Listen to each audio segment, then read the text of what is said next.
Hi. Wait, if you're receiving Social Security benefits right now, you need to stop what you're doing and listen to this because there are critical updates that could directly impact your next payment.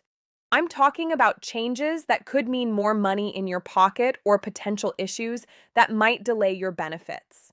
Whether you're already collecting Social Security or planning to file soon, the next few minutes could save you from making costly mistakes that thousands of retirees make every year. Stay with me because by the end of this video, you'll know exactly what actions you need to take before your next payment arrives.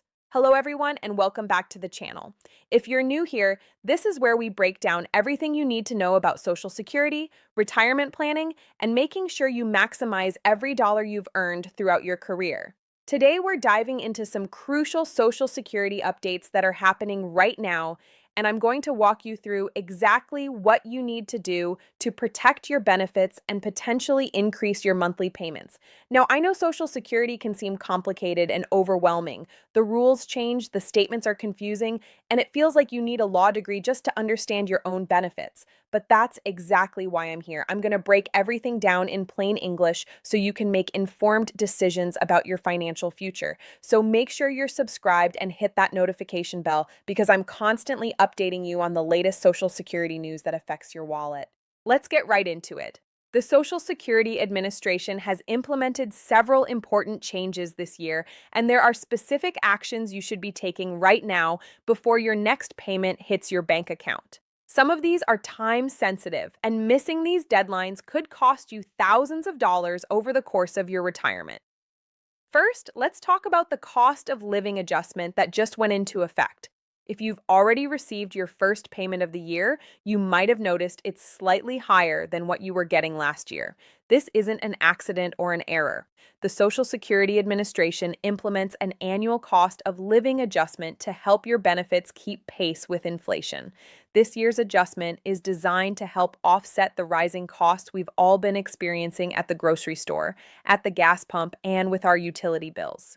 But here's what many people don't realize. This cost of living adjustment doesn't just apply to your current benefits. It also affects the calculation of future benefits if you haven't filed yet. If you're still working and haven't claimed Social Security, every year you delay can mean a larger benefit when you do eventually file, especially if you're delaying past your full retirement age. The delayed retirement credits you earn are substantial, adding 8% per year to your benefit amount until you reach age 70. Now, one of the most important actions you need to take right now is to verify that your payment amount is correct. I can't stress this enough. Errors happen more often than you might think. The Social Security Administration processes millions of payments every single month, and while they do their best, mistakes can slip through the cracks. Log into your My Social Security account online and check your payment history. Compare what you're actually receiving to what you should be receiving based on the current cost of living adjustment. If you notice any discrepancies, and I mean any difference at all, you need to contact the Social Security Administration immediately. Don't wait, don't assume it will fix itself, and don't think it's too small to matter. Even a difference of $20 or $30 per month adds up to hundreds of dollars over a year and thousands over the course of your retirement. The SSA has specific procedures for correcting payment errors, but you need to bring it to their attention. They're not going to automatically catch every mistake and reach out to you. Another critical update involves the earnings limit for those of you who are collecting Social Security but still working. If you're under your full retirement age and you're earning income from work, there's a limit to how much you can earn before Social Security starts reducing your benefits. This limit changes every year, and for this year, it's gone up. If you're working and collecting early benefits, you need to know this number because exceeding it can result in your benefits being temporarily withheld. Here's how it works. For every $2 you earn above the annual limit, Social Security will withhold $1 of your benefits. Now, this isn't necessarily as bad as it sounds because you're not losing that money forever. When you reach your full retirement age, Social Security recalculates your benefit to account for the months when your benefits were reduced or withheld. So you do eventually get credit for that. But in the short term, it can create cash flow problems if you're not expecting it. The key action item here is to report your earnings to Social Security accurately and promptly. If you expect to earn more this year than you originally estimated when you applied for benefits, you need to let them know. If you don't report your increased earnings and Social Security overpays you, you'll have to pay that money back. And trust me, you don't want to deal with a Social Security overpayment situation. They will recover that money either by reducing your future benefits or by requiring direct repayment. Let's talk about Medicare premiums because this directly affects your net Social Security payment. If you're enrolled in Medicare Part B, and most Social Security recipients over 65 are, your Medicare premium is automatically deducted from your Social Security payment. The Medicare Part B premium also changes annually, and any increase in that premium directly reduces your net Social Security payment. Now, there's something called the hold harmless provision that protects most beneficiaries from having their Social Security payment reduced due to Medicare premium increases. But this protection doesn't apply to everyone. If you're new to Medicare, if you're a higher income beneficiary subject to the income-related monthly adjustment amount, or if you're not having your premium deducted from your Social Security payment, you might not be protected by this provision. You need to understand whether you're protected and what your actual net payment will be after Medicare premiums are deducted. Here's an action step that's absolutely crucial, especially if you're married. You need to review your spousal and survivor benefit strategies. The rules around spousal benefits and survivor benefits are complex, but they can make a huge difference in your lifetime benefits.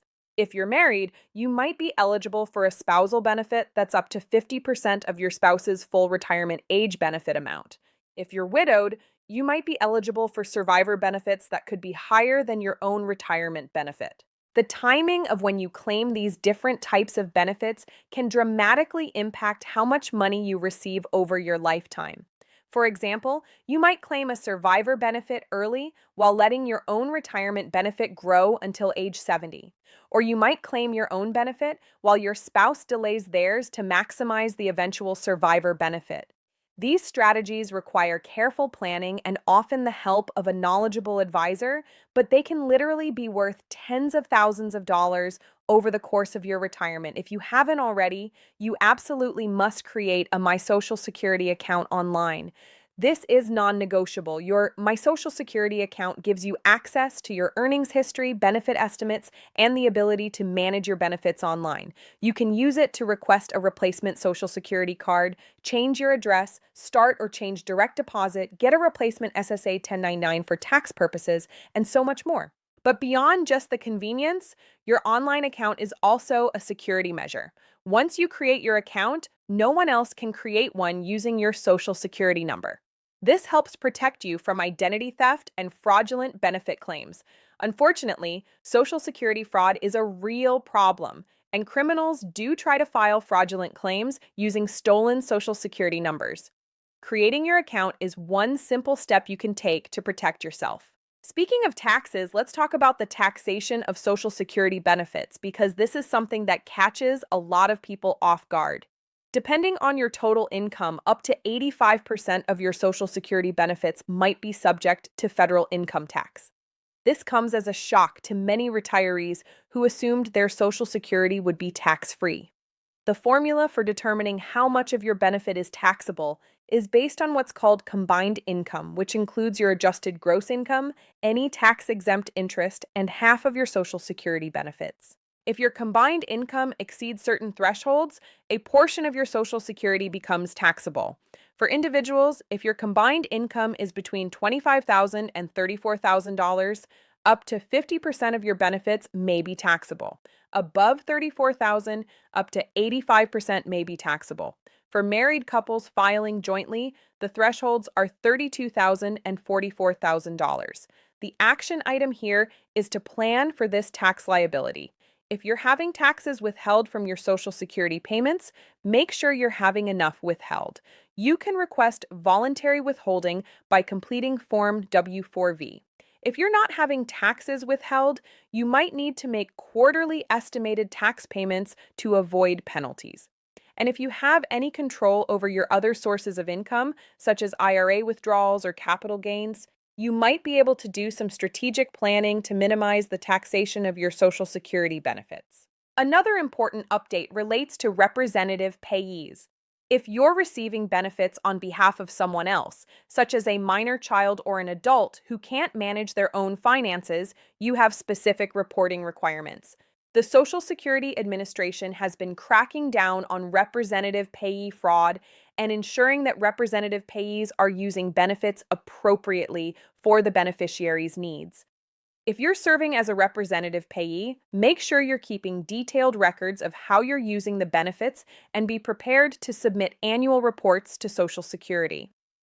Let's discuss an often overlooked opportunity related to claiming strategies. While certain strategies were eliminated for most people back in 2016, there are still legitimate claiming strategies that can help you maximize your benefits. Understanding the rules around when you can start benefits, when you can stop them, and when you can restart them is crucial. For instance, if you claimed benefits early and then returned to work, you might have the option to withdraw your application within 12 months of your initial claim and repay what you've received. This essentially gives you a do-over. Or if you've reached full retirement age, you could potentially suspend your benefits to earn delayed retirement credits, then restart them later at a higher amount. These strategies have specific rules and limitations, but they're worth understanding because they could significantly impact your total lifetime benefits. Now, if you're receiving disability benefits through Social Security disability insurance, you have additional reporting requirements that you absolutely must stay on top of. You need to report any changes in your work activity, any improvement in your medical condition, any changes in your marital status, and any changes in your living arrangements. Failing to report these changes can result in overpayments, benefit suspensions, or even allegations of fraud. For disability beneficiaries, there's also something called a continuing disability review, where Social Security periodically reviews your case to make sure you still meet the disability criteria. The frequency of these reviews depends on whether your condition is expected to improve. Make sure you respond promptly to any requests for information during these reviews. Missing deadlines can result in your benefits being suspended or terminated. Here's something many people don't know about. If you disagree with a Social Security decision, whether it's about your benefit amount, your eligibility, or any other determination, you have the right to appeal. The appeal process has strict deadlines, typically 60 days from the date you receive the notice of the decision. If you miss that deadline, you might lose your right to appeal and be stuck with a decision you believe is wrong. If you receive a notice from Social Security that you disagree with, don't ignore it and don't assume there's nothing you can do. Read it carefully, understand what it's saying, and if you believe it's incorrect, file an appeal immediately. You can often do this online through your My Social Security account. For complex cases, you might want to consider working with a Social Security attorney or advocate who specializes in these matters. One more critical action item before we wrap up. You need to make sure Social Security has your current contact information. This includes your current mailing address, your phone number, and your direct deposit information. If Social Security needs to contact you about your benefits and they can't reach you, it can cause delays, missed payments, or other problems. Updating your information is easy through your My Social Security account, or you can call Social Security or visit a local office. But don't wait until there's a problem. If you move, update your address immediately. If you change banks, update your direct deposit information right away. These simple administrative tasks can prevent major headaches down the road. All right, so let's recap the key actions you need to take before your next Social Security payment. First, verify that your payment amount is correct and reflects the current cost of living adjustment. Second, if you're working and receiving benefits, understand the earnings limit and report your earnings accurately. Third, review your Medicare premiums and understand how they affect your net payment. Fourth, if you're married or widowed, explore spousal and survivor benefit strategies. Fifth, create and secure your My Social Security account online if you haven't already. Sixth, plan for the potential taxation of your benefits and adjust your withholding if necessary. And finally, make sure Social Security has your current contact information. Look, I know this is a lot of information, and Social Security can be genuinely confusing, but taking these actions now can protect your benefits, potentially increase your payments, and give you peace of mind knowing that you're getting everything you're entitled to. You worked hard for these benefits. You paid into the system for years. You deserve to maximize what you receive. If you found this video helpful, please give it a thumbs up and share it with anyone you know who's receiving Social Security or planning to file soon. This information could literally save them thousands of dollars. And if you have questions about your specific situation, drop them in the comments below. I read every comment and I often create videos based on the questions you ask. Don't forget to subscribe and hit that notification bell so you never miss an update. I'm constantly monitoring Social Security news and policy changes, and whenever something happens that affects your benefits, I'll be here to break it down for you in plain English. Your retirement security is too important to leave to chance, and I'm committed to helping you navigate this complex system. Thank you so much for watching, and I'll see you in the next video. Until then, take care of yourself, take action on what we discussed today, and here's to a secure and comfortable retirement. See you soon.